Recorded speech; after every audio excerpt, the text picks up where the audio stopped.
Peço aos irmãos que abram a palavra do Senhor em Gênesis capítulo 1. Vamos começar de lá, onde tudo começou. O Senhor é bom e Ele tem os seus amigos, mas os seus amigos eles precisam passar por uma transformação extraordinária que só o Senhor pode fazer. E nós aprendemos isso na palavra do Senhor. E a palavra do Senhor em Gênesis capítulo 1.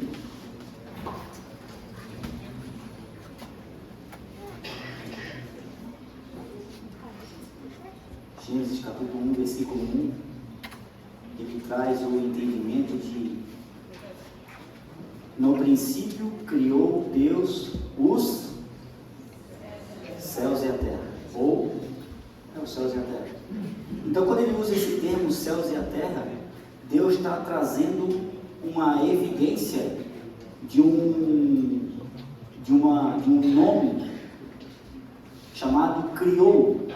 E quando ele traz esse criou, ele está falando sobre um verbo chamado bará.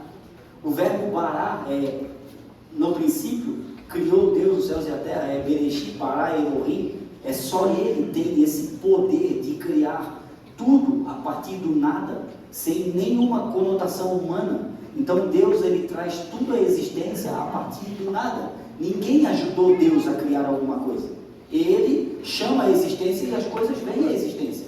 A Bíblia diz que Ele conhece todas as coisas e Ele conhece cada elemento do universo, cada estrela, e Ele as conhece pelo nome. Ele conhece todas as coisas e Ele conhece pelo nome.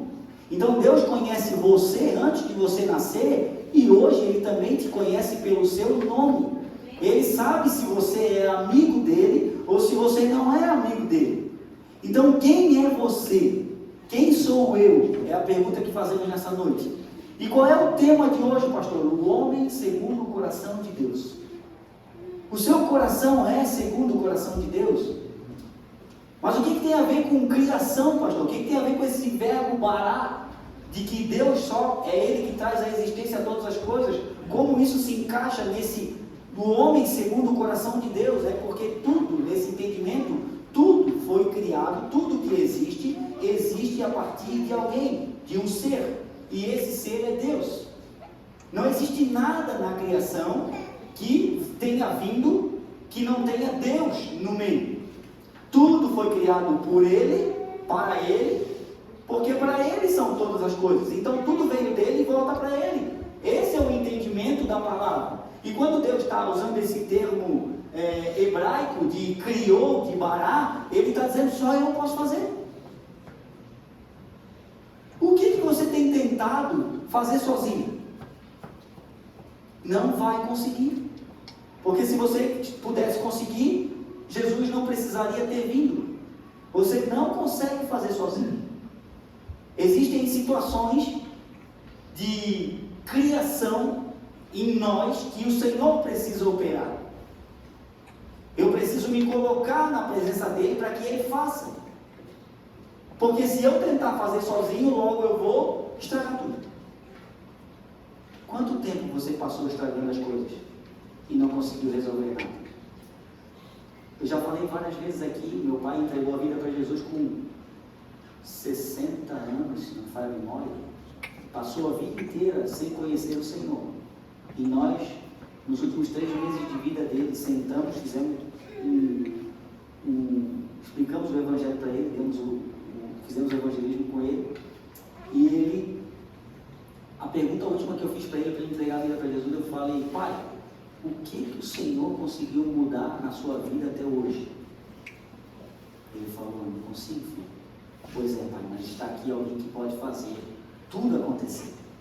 O pai quer entregar a vida para Jesus, pai? Pai quer conhecer em todo o seu entendimento, em todo o seu coração? Ele disse: eu quero, filho. E naquele momento ele entregou a vida para Cristo. E meu pai morreu salvo no Senhor. Um tempo que estava muito curto. Estava acabando o tempo. E a gente não sabia. Ninguém esperava aquilo. 3 meses depois ele faleceu. Mas hoje ele tem um amigo. Ele está na presença desse amigo. Então esse verbo bará, ele é um verbo que ele percorre várias passagens bíblicas. E eu peço que os irmãos abram agora no Salmo 51, aliás. E aqui a gente vai entender um pouquinho a respeito da vida do grande rei Davi, que foi aquilo que a Bíblia chama como um homem segundo o coração de Deus. Mas por que Davi foi um homem segundo o coração de Deus? Às vezes a gente não consegue entender por que ele foi e por que eu não consigo ser. Por que aconteceu coisas com Davi que de repente eu não consigo fazer? Mas a pergunta é, nós estamos preparados para sofrer igual Davi sofreu? Nós estamos preparados para sofrer igual Abraão sofreu? Porque Abraão foi chamado amigo de Deus, mas Deus pediu o filho dele. E aí? Paulo, um grande amigo de Deus, o apóstolo do Senhor, ele passou a maioria da sua vida preso. Então você quer realmente ser amigo desse Deus? É uma pergunta, às vezes, parece ser capciosa, mas não é. Porque uma entrega verdadeiramente ao Senhor não é ausência de dificuldades, não é ausência de sofrimentos nessa vida. Mas o que o Senhor nos promete é que Ele nos dará uma vida muito melhor que essa, muito acima dessa vida terrena. Ainda que Ele possa nos dar momentos graciosos enquanto caminhamos nessa terra, mas Deus nos prepara aqui para viver lá. Mas muitas das vezes fazemos tudo que é errado aqui e queremos ir para lá. Não queremos ser amigo de Deus aqui, mas a gente quer estar lá nas bodas do Cordeiro. Não queremos entregar tudo aqui, mas eu quero ter tudo lá. Não dá. Ou somos amigos de Deus ou não somos amigos de Deus. E Davi, ele experimentou muito bem isso. Porque quando a gente começa a ver a construção do entendimento do Salmo 51, e o título, que é um título que é colocado pelos escritores da Bíblia, não por aqueles que foram inspirados pelo Espírito Santo, tá? É só um nome para a gente entender. Então ele coloca aqui, Davi confessa o seu pecado. O que tinha acontecido? O homem, que eu entendo que até aqui não era o homem segundo o coração de Deus, mas que Deus viu algo no coração dele que fazia com que Deus se agradasse desse coração, que era um coração quebrantado e contrito. Davi sabia que ele não conseguiria chegar à presença desse Deus, então começa a acontecer algo na vida de Davi. E quando Davi ele se afasta da presença de Deus, o que acontece? Ele trai o Senhor. O grande amigo de Deus traiu o Senhor. Pastor Davi traiu Deus? Traiu, claro que traiu. Ele pegou uma mulher que não era para ele pegar e ainda matou o marido dela. Então ele é um assassino e um traidor. O que mais que Davi é? O homem segundo o coração de Deus. Pastor, então eu estou melhor que ele. Será? Será que estamos melhor que Davi?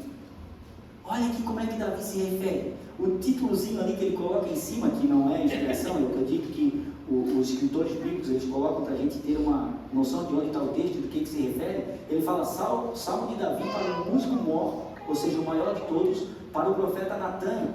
Quando o profeta Natan veio a ele, depois de ele ter possuído Betseba, depois de ele ter cometido o adultério, e também a morte do marido da esposa, da mulher, da Betseba.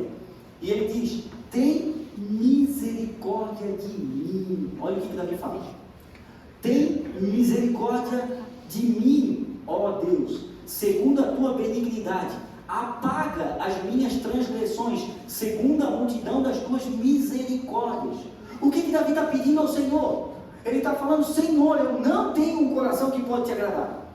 Senhor, o meu coração é finito. Eu não consigo fazer desse coração chegar na tua presença e ser aceito pelo Senhor. Então ele está dizendo que tem misericórdia de mim, Senhor. Quando ele está dizendo tem misericórdia de mim, ele está falando o quê? A palavra misericórdia, já expliquei aqui, a palavra misericórdia vem de miséria. Misericórdia vem de cardio, coração. Então quando ele evoca essa palavra, ele está dizendo, Senhor, coloca o teu coração, que é perfeito, na minha miséria, Senhor, e me perdoa segundo as tuas muitas misericórdias, porque se tu deixares eu à mercê do meu coração, eu estou morto em meus delitos e pecados.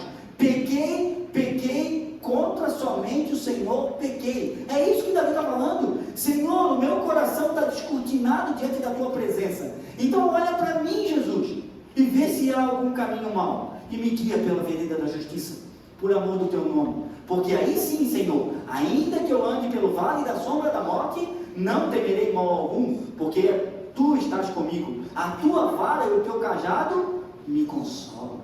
Preparas, Deus, uma mesa perante mim. Aí sim, a mesa, o banquete acontece na presença dos meus inimigos, e o meu cálice transborda. Certamente que a bondade e a misericórdia do Senhor me seguirão todos os dias, e habitarei na sua presença para sempre. Então, quando ele está trazendo esse coração diante do Senhor, tudo isso que é evocado dos céus começa a aparecer, e o coração de Davi começa a ser transformado, quebrantado, esquadrinhado pela presença do Espírito Santo. Porque lembram, no Antigo Testamento, o Espírito Santo não habitava nas pessoas, ele vinha sobre as pessoas. Então eles tinham a presença que podia durar um tempo e ser retirada. Era diferente. Hoje é muito melhor, mas eles experimentaram coisas extraordinárias. Versículo 2: lava-me completamente da minha iniquidade, só pelo teu coração na minha miséria, e purifica-me do meu pecado, porque eu conheço as minhas transgressões, e o meu pecado está sempre diante de mim. Eu lembro sempre disso, Senhor. Se o Senhor não colocar a mão e tirar isso, isso vai ficar me atormentando para sempre. Então arranca esse pecado de mim, Senhor. Contra ti somente pequei, e fiz o que é mal à tua vista, para que sejas justificado quando falares, e puro quando julgares. Eis que em iniquidade eu fui formado, e em pecado me concebeu a minha mãe. Eis que amas a verdade no íntimo, e no oculto me fazes conhecer a sabedoria. Purifica-me com esopo, e curarei e ficarei puro. Lava-me e ficarei mais branco do que a neve. Faz-me ouvir júbilo e alegria, para que gozem os meus ossos que tu quebraste. Esconde a tua face dos meus pecados, e apaga todas as minhas iniquidades. E aqui é o cerne do texto. Cria em mim, ó Deus, um coração puro, e renova dentro de mim um espírito inabalável. Por que Davi ele pede para o Senhor criar? O que ele está evocando nessa palavra diante do Senhor? Pastor, ele não tinha um coração puro?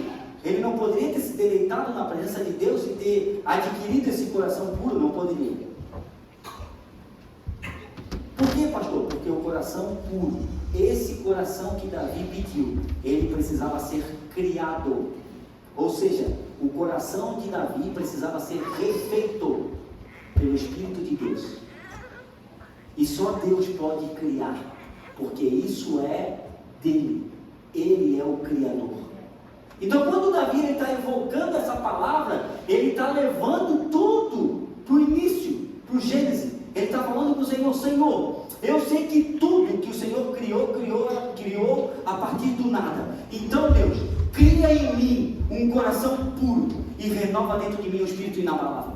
Cria, Deus, esse coração que até hoje não consegui fazer ele ser puro. Então o Senhor pode fazer, porque o Senhor é criador e sustentador de todas as coisas. Então eu te peço, te entrego, me deleito diante da tua presença e digo: cria em mim, ó Deus, um coração puro, porque eu não consigo. Eu vivi a minha vida inteira até aqui, Senhor, e eu não consegui fazer nada diferente. Então eu te peço, Senhor, pela tua infinita misericórdia, pelo teu coração colocado na minha miséria, cria, Deus, o meu coração novamente, de acordo com a tua vontade. Cria em mim, Senhor, traz esse Bará de novo, Deus, para ele fazer o meu coração frutificar para a glória dele. E aí esse pecado vai ser destruído. Eu não vou mais trair o Senhor. E aí, Senhor, eu não vou mais me prostituir, seja com mulher ou seja com ídolos, seja com qualquer coisa que chame minha atenção e que faça eu me desviar da tua presença, ou não estar no meio do teu povo. Então eu te peço, cria em mim, ó Deus, um coração puro. Davi ele está evocando esse princípio de Gênesis capítulo 1. Ele está dizendo: eu não quero, Senhor, mais prestar um culto ao Senhor simplesmente, porque eu já prestei vários cultos, mas eu quero que a minha vida seja uma vida que te cultua na sua totalidade, na sua integralidade. Deus, eu sei o que é prestar um culto ao Senhor. Davi está falando isso. Senhor, cria em mim um verdadeiro coração puro, porque daí, Senhor, eu não prestarei um culto ao Senhor somente no domingo. A minha vida, Senhor, eu preciso que ela seja uma vida que te cultue na sua integralidade, seja no domingo na igreja, seja no domingo de manhã, à noite, quarta-feira, quinta-feira, seja lá o dia que for, onde eu estiver, eu evoco a palavra criadora do Senhor, dizendo: cria em mim, ó Deus, esse desejo e esse coração, para que eu possa fazer segundo a tua vontade, porque a tua vontade, somente ela, é boa, perfeita e agradável. Ninguém pode ir contra ela, Senhor, porque se o Senhor criar, aí é outros 500, aí é diferente, aí não sou mais eu, aí esse coração começa a ser um coração como o coração de Deus, um coração segundo o coração de Deus, porque Deus criou o coração de Davi. Ah, pastor, mas por que ele criou? Porque Davi se colocou na presença de Deus e disse: cria em mim, ó Deus, esse coração que eu não consigo fazer, Senhor. Senhor, eu conheço a tua palavra. Senhor, eu sei como se manifesta a tua presença, Deus. Mas se o meu coração não for transformado por esse conhecimento criador do Senhor, de nada vale.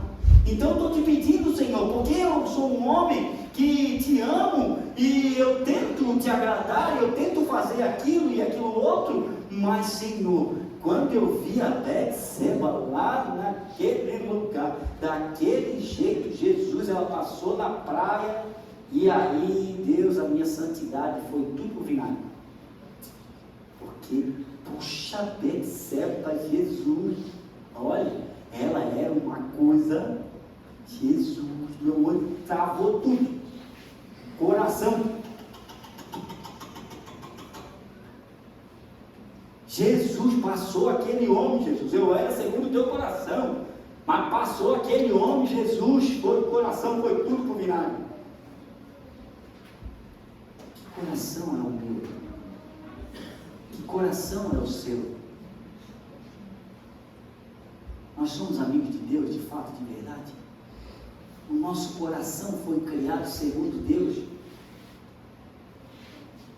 Irmão, se nós entrarmos aqui com o coração segundo o que Deus quer, segundo o coração de Deus, o culto é diferente, o se derramar na presença é diferente, tudo acontece de uma forma extraordinária. Então ele diz: cria em mim, ó Deus, um coração puro e renova dentro de mim um espírito reto.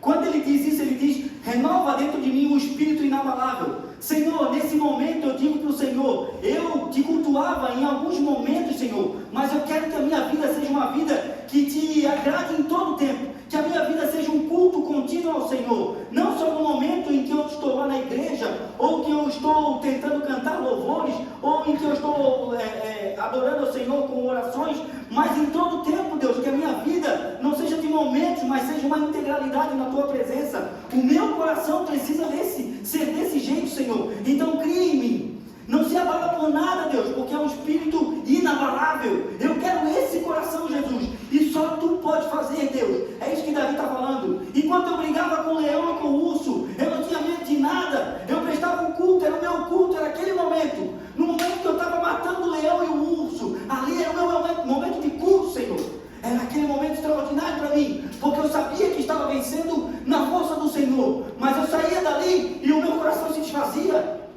Então eu não quero só entender de entregar somente um momento de culto, um momento de adoração, num simples ato de momento que passa, mas numa vida de culto de eternidade. É isso que eu quero, Senhor. Não adianta só eu matar um leão e um urso. Eu chego na igreja e digo: pá, essa semana eu matei o leão. Essa semana, ninguém me segura, porque eu tô na bênção essa semana. Né? O fogo puro, igual o filho do Vini aqui semana passada. Né? E igual Josué. Estava na bênção, estava na unção, estava cantando e dançando aqui Josué. E eu falei, pá, que bênção esse menino. E não só nesse momento. Aí depois acontece alguma coisa, qualquer enfermidadezinha, ou algo que de repente deu uma balada na nossa estrutura. A gente chega na igreja assim, né? Ó vida, ó tristeza. Ai, como seria melhor se eu ficasse em casa, o que eu estou fazendo aqui? Eu estou morto. Que isso? Isso não é uma vida na integralidade. Davi está pedindo, cria. Então é o que nós devemos fazer nessa noite. Cria, Deus. Porque sem tu eu não consigo. Sem o Senhor eu não consigo. Sem o Senhor é impossível. Então estou te pedindo, cria em mim, ó Deus, um coração puro, totalmente imergido na tua misericórdia, na tua presença que foi derramada no meu coração, trazendo ele para um coração perfeito na tua presença, e renova dentro de mim o espírito inabalável, porque se eu tiver esse espírito inabalável, eu quero viver tudo para a tua glória em todo o tempo, não só apenas no momento, mas agora quero viver em todo o tempo, aquele momento de matar o leão e o urso, em todo momento, eu quero viver para o Senhor. E ele está dizendo, mas não me lances fora da tua presença, e não retires de mim o teu espírito. Ele está dizendo, não Senhor, não retires Senhor, por favor Jesus, não retires de mim o teu espírito, não me lances fora da tua presença. Novamente ele está jogando para o Éden.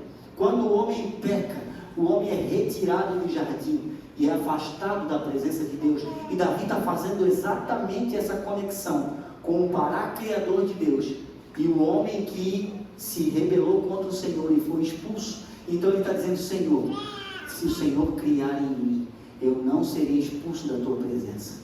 Então que esse seja o nosso coração nessa noite, e não sermos expulsos da presença do Senhor. E aí eu faço a pergunta, que coração é o meu? Que coração é o seu? Que presença tem habitado dentro do meu e do seu coração? Ezequiel capítulo 11, versículo 19, o Senhor vai dizer, lhes darei um coração novo, e um espírito novo porém dentro deles. É o mesmo princípio. Quando ele fala, lhes darei, ele está dizendo, e eu vou criar dentro deles um coração novo, pelo espírito novo, que colocarei dentro deles. E aí eles serão diferentes. Aí eles serão um coração segundo o meu coração. Porque se eu tenho um coração conectado ao meu coração, que é segundo o meu, eu falo e ele anda em obediência. Eu falo e ele me cultua. Então em todo o tempo que ele anda me cultuando. Porque a palavra do Senhor, quando Jesus ressuscita, ele diz o quê? Ide por todo mundo e pregai o evangelho a toda criatura. E quem crê e for batizado será salvo. Então esse ide é uma constância de que enquanto estou caminhando sobre essa terra, em todo tempo estou cultuando ao Senhor, em todo tempo o Senhor tem o meu coração, e o meu coração está depositado na presença dEle, porque eu fui recriado, porque eu criei naquele que me amou e se entregou por mim na cruz. Me entreguei a Ele de todo o coração, e Ele me recriou o coração novamente. E esse coração, ele começa a adorar o Senhor. E não é diferente em Mateus capítulo 5, versículo 8, quando o Senhor diz, bem-aventurados os limpos de coração, porque esses verão o Senhor. Você é limpo de coração? O limpo de coração não é aquele que acha que está sujo aqui fora, e ele vai lá e tenta dar uma limpadinha, não. O limpo de coração, ele foi recriado dentro, não é fora, não é externo. O limpo de coração, ele foi parar em Deus. Ele foi recriado em Deus, por causa da sua fé, porque ele depositou em Cristo, na cruz do Calvário, e na obra salvadora da cruz. Quando o Senhor naquele dia se entregou por nós, eu criei, depositei todo o meu coração na presença dele. Ele depositou a sua misericórdia, o seu coração na minha miséria, e me recriou pelo poder do Espírito Santo. E por isso nós começamos a adorá-lo na integralidade, não somente em momentos, não somente no momento do leão e não somente no momento do urso, mas na integralidade do culto perfeito ao Senhor. É Mateus capítulo 5, versículo 8, é o que a gente acabou de falar. Bem-aventurados os limpos, esses que têm o coração transformado de dentro para fora. Eu acho que deu um... Esses que têm o coração transformado de dentro para fora. Vamos nos adaptando, não tem problema. E o que mais? 2 Coríntios capítulo 5, versículo 17, que diz: se alguém está em Cristo, nova criatura é, as coisas velhas já passaram, eis que tudo se fez novo, tudo foi recriado. Se você está em Cristo, as coisas velhas já passaram, tudo se fez novo, tudo foi recriado, a imagem daquele que faz novas todas as coisas. Ele é aquele que faz todas as coisas novas. Assim, se alguém está em Cristo, nova criatura é, as coisas velhas passaram, eis que tudo se fez novo. Qual é o seu coração? Que coração é o seu? E esse verbo criador de Deus, esse Bará, ele vai percorrendo a Bíblia, e os servos do Senhor, eles, em várias fases, eles acabam traindo o Senhor. E é uma parte que mais chama a minha atenção, a atenção do meu coração. Quantas vezes eu traí o Senhor? Quantas vezes você traiu o Senhor? Ah, pastor, eu não traí não. Sei lá.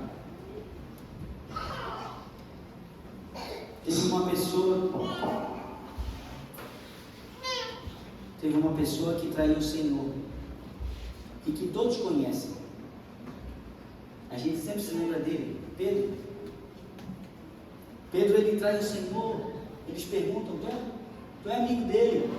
Ele diz o quê? Ele caminha mais um pouco e aí vem a criada e diz: tu é amigo dele. Aqui, essa boca começa a falar bobiça aí e tal. Aí o outro vem e fala: tu é amigo dele, tu fala igual ele. Não tem como negar. Tu anda com a roupa parecida, tu vai naquela igreja, já te vi com a Bíblia, tu é amigo dele. Não sou. Naquele momento o galo cantou. O Senhor, ele é entregue à morte, ele ressuscita ao terceiro dia, ele sofre tudo aquilo por amor de mim e de você. E quando ele ressuscita, ele vai atrás dos seus amigos. Cara, que amigo é esse? Que amigo é esse? Cara, o cara traiu ele. Ele investiu na vida deles. Ele transformou eles. Eles viram coisas extraordinárias. Eles viram o morto ressuscitar. De 4 dias. Eles viram o céu de nascença enxergar, manifestando que ele era Deus. Mas quando ele foi para a cruz, todos o traíram. E eu e você estávamos lá e nós dizíamos: crucificam, crucificam. Nós éramos aqueles. Nós dizíamos: crucificam, crucificam. E ele foi crucificado por amor de mim e de você. Traidores. E quando ele ressuscita no terceiro dia, ele fala ainda para eles: fica tranquilo, eu vou morrer, mas fica tranquilo, eu vou ressuscitar no terceiro dia. E ele rompe os grilhões da morte. Que a morte, quando ela se deparou com a vida de Cristo, ela foi reduzida completamente a nada. Imagina, diante dela, de repente se levanta o Criador do mundo, o Bará em pessoa, e diz: onde está, ó morte, a tua vitória? Onde está, ó morte, o teu aguilhão? O aguilhão da morte é o pecado, e a força do pecado é a lei. Mas a palavra termina dizendo: graças a Deus, que nos dá a vitória por meio do nosso Senhor e Salvador, Jesus Cristo. E ele chama esses amigos para perto, ressuscitado. E ele diz: chega aí, vem cá, vem para perto. E ele caminha mais um tempo com eles, por espaço de 40 dias. vai novamente onde eles estavam pescando.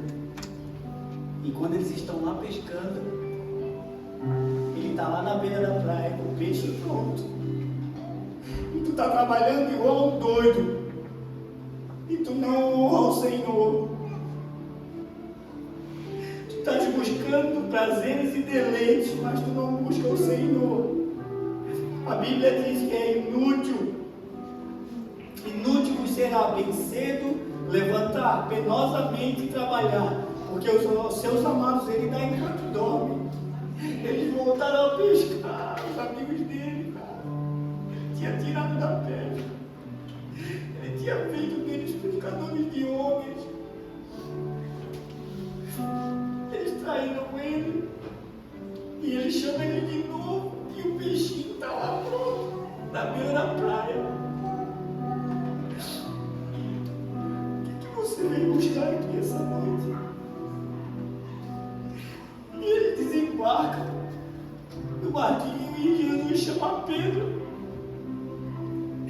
e diz: meu filho, vem cá, vamos dar uma voltinha. Ele chama Pedro e ele diz: agaça palminho, Pedro. Pedro, tu me ágape. Tu me ama, Pedro, verdadeiramente. Tu é meu amigo.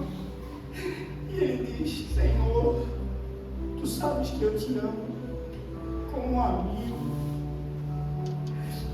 Mas Jesus não está perguntando como um amigo. Ele está fazendo uma pergunta que vai muito além disso. Tu me ama com amor sacrificial? É isso que ele está perguntando. E ele pergunta de novo: Pedro, tu me agas palminho? Ele responde: filéu. E ele diz: Senhor, eu te amo como amigo. E ele diz: tu não me ama como amigo, Pedro. Apacenta minhas ovelhas. E Jesus então ele muda a palavra e ele usa filéu e ele diz: tá bom, Pedro, tu é meu amigo de verdade, tu me traísse, cara. Tu me filéu, é isso que ele pergunta: tu me amas, tu me filéu? E Pedro envergonhado naquele momento. Só que Jesus não estava ali para envergonhar Pedro. Jesus estava ali para curar uma das 3 vezes que ele negou o Senhor. E talvez você chegou aqui, você já negou o Senhor várias vezes. O Senhor não está querendo te maltratar, Ele está querendo te curar. E Jesus pergunta: tu me filéu, Pedro? E ele diz: ah, Senhor, eu já não sei mais nada, Jesus. Eu já falei que te amava, que ia dar a vida por ti, que eu era sacrificial, eu me sacrificava por ti. Mas no momento da morte, Senhor, eu te neguei, eu te traí, Jesus. Tu sabes todas as coisas, Senhor. Tu sabes o filéu que eu estou me colocando diante do Senhor, esse amor. Eu não sei, Jesus, eu falo aqui, de repente eu vou te trair ali na esquina. Pedro colocou o coração dele na presença de Jesus e disse: Jesus, se tu não me recriar, Senhor, de maneira nenhuma, Jesus, eu posso experimentar esse coração puro, novo, renovado que o Senhor tem. Eu não posso, Jesus. Então eu te peço, me recria, Jesus. Cria dentro de mim um espírito novo, um coração novo. É isso que ele está dizendo. E Jesus é muito interessante que ele responde. Ele diz o seguinte: apacenta minhas ovelhas. E ele conclui dizendo: na verdade te digo, Pedro, que quando tu eras moço, tu andavas, tu te cingias, tu se vestias a ti mesmo, tu andava do jeito que tu queria. Mas quando fores velho, estenderás as tuas mãos, e outro te cingirá e te levará para onde não queres. Quando o Senhor faz essa colocação, Ele está dizendo: Pedro, agora que tu entendeu isso, eu vou te recriar, Pedro. E aquilo que tu não querias fazer, tu vais fazer. Porque outro vai te pegar pela mão, vai te cingir, vai te capacitar, vai te dar novas roupas, nova vestimenta, autoridade, domínio e poder sobre o império das trevas, outorgado pela minha presença e a minha autoridade. Então eu te digo, Pedro, quando tu eras moço, te cingias e te vestias como querias e andavas para onde te dava na telha. Mas no momento em que tu passaste a ser velho, outro te pegará pelas mãos, o Espírito Santo. É esse aí, Pedro. Esse é o que recria, Pedro. Ele vai te conduzir pela mão e vai te levar para lugares onde tu jamais imaginou que irias. E tu não irias por vontade própria, mas Ele te levará para lugares onde tu nem imagina que é para ir. A negação completa do teu eu. E Pedro assim o fez. Se entregou ao Senhor de todo o coração. Deus o curou e recriou o coração de Pedro. E o coração de Pedro foi tão incisivo na presença do Senhor que ele morreu por Cristo, crucificado. Mas não de cabeça para cima. No momento da sua morte, ele disse para aqueles que o estavam crucificando: por favor, me coloquem de cabeça para baixo, porque eu não sou digno de ser crucificado igual aquele que me recriou. Eu não sou digno. Como está o seu coração? Vamos adorar o Senhor.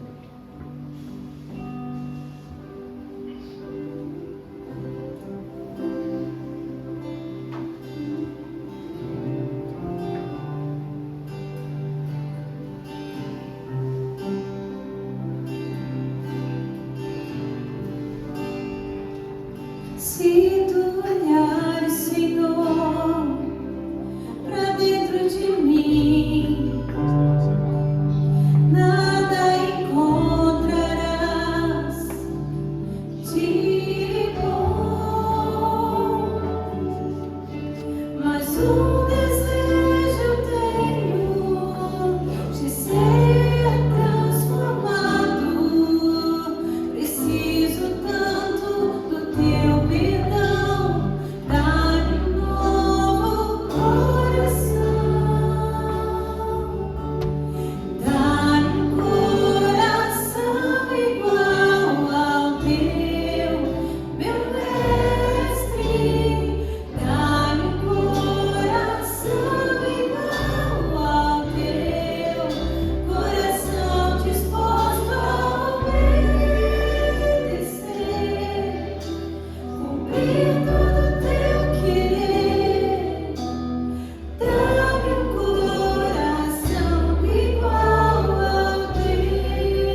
Uma pergunta pairando no nosso coração: onde está o meu coração? Nesse reino do mundo que é passageiro e decadente, ou no verdadeiro reino? Que possamos voltar para os nossos lares com esse novo coração. Se o Senhor tocou o teu coração de uma forma que você entende que precisa ir mais fundo na presença do Senhor, no sentido de se entregar mais a Ele, e você quiser conversar conosco, depois você pode nos procurar, tá? A gente dá a direção, se você assim quiser. Mas o Senhor, Ele sonda os nossos corações e Ele nos ouve. Ele sabe o que está lá dentro. Ele sabe o que precisa ser transformado. Possamos ir para os nossos lares, então, debaixo dessa graça e dessa misericórdia. Que o Senhor nos abençoe e nos guarde. Que o Senhor faça resplandecer o rosto sobre nós. Que o Senhor sobre nós levante o seu rosto e tenha misericórdia de nós e nos dê a paz. Que o amor de Deus, o Pai, a graça maravilhosa do Senhor Jesus, que recria todas as coisas a partir do nada, e as doces e bondosas consolações do Espírito de Deus sejam conosco, convosco e com toda a igreja do Senhor Jesus Cristo, espalhada por toda a face da terra, desde agora e para todo sempre. Assim oramos, no nome de Jesus. Amém. Uma boa semana a todos. Não se esqueçam, semana que vem